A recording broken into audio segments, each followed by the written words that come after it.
तो देखिए question number fifth में बोल रहा है find the ratio in which line segment. उसने बोला है भाई रेशो निकालनी है जिसमें कि एक लाइन सेगमेंट ए, यहाँ पर क्या दिया हुआ है 1, -5, ठीक है, ये एक पॉइंट है। दूसरा पॉइंट बी जिसका रेशो की तरह जिसका वो क्या दिया हुआ है कोऑर्डिनेट -4, 5 इज डिवाइडेड बाय, ये लाइन जो है is divided by x axis, यानी कि देखो ध्यान से सुनना कि किसने डिवाइड किया है, एक्स एक्सिस को ने डिवाइड किया है, तो y की वैल्यू कितनी होगी 0। अगर एक्स एक्सिस डिवाइड करता है यानी कि एक्स एक्सिस पे पूरे y की वैल्यू क्या हो जाती है 0। तो यानी कि जिस भी पॉइंट ने डिवाइड किया है x का तो पता नहीं पर y जरूर कितना है 0 है, ठीक है।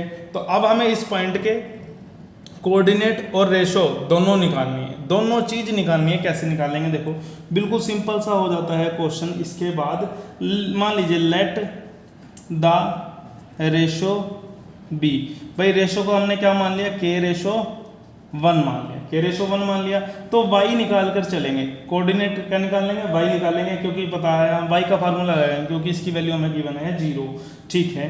तो फार्मूला क्या होता है m1 into y2 plus m2 into y1 बटे में m1 प्लस m2।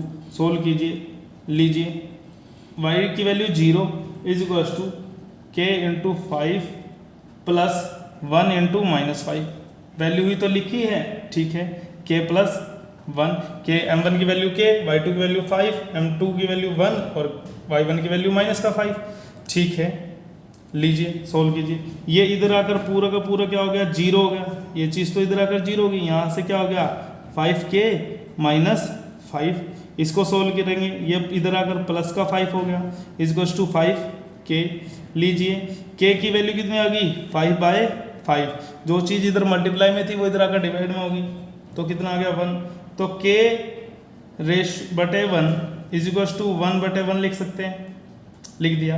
तो हेंस k/1 की वैल्यू कितनी आ गई 1/1, तो हमारे पास रेशो तो आ गई, पहला आंसर आ गया। भाई रेशो निकालने को उसने बोला था, हमने निकाल दिया। अब हमें क्या निकालना है कोऑर्डिनेट। अब कोऑर्डिनेट भी किसके निकालने हैं, सिर्फ x के निकालने हैं, x के ही तो निकालना है, y का तो हमें गिवन है ना 0।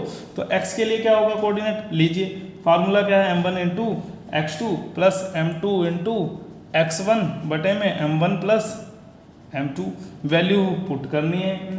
ये लीजिए m1 की वैल्यू 1, x2 की वैल्यू -4 प्लस m2 की वैल्यू 1 और x1 की वैल्यू 1, इन दोनों की क्या होगा 1 + 1।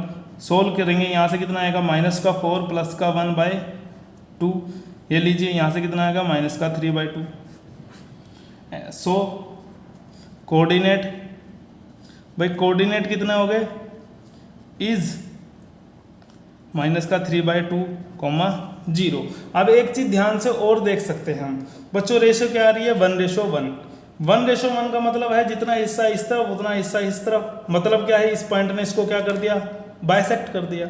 अगर बाइसेक्ट कर दिया तो ये क्या होगा मिड पॉइंट होगा, मिड पॉइंट होगा। मैं आपको देखो ये क्वेश्चन तो यहाँ हो जाता है हमारा कंप्लीट हो गया है ये क्वेश्चन, पर मैं एक आपको अल्टरनेट बता रहा हूँ कि भाई इस पॉइंट ने इसको बाइसेक्ट किया तो ये मिड पॉइंट होगा। तो मिड पॉइंट में x की वैल्यू कैसे निकालते हैं x1 प्लस x2/2। तो लीजिए x1 यानी कि 1, x2 यानी कि -5, तो लीजिए सोल्व करेंगे कितना आएगा -3/2। यहाँ से भी तो यही आया, ठीक है। ये मैंने आपको बस बताया है कि ये ऐसे भी हो सकता है। इसी के साथ क्वेश्चन नंबर 5 हो जाता है कंप्लीट।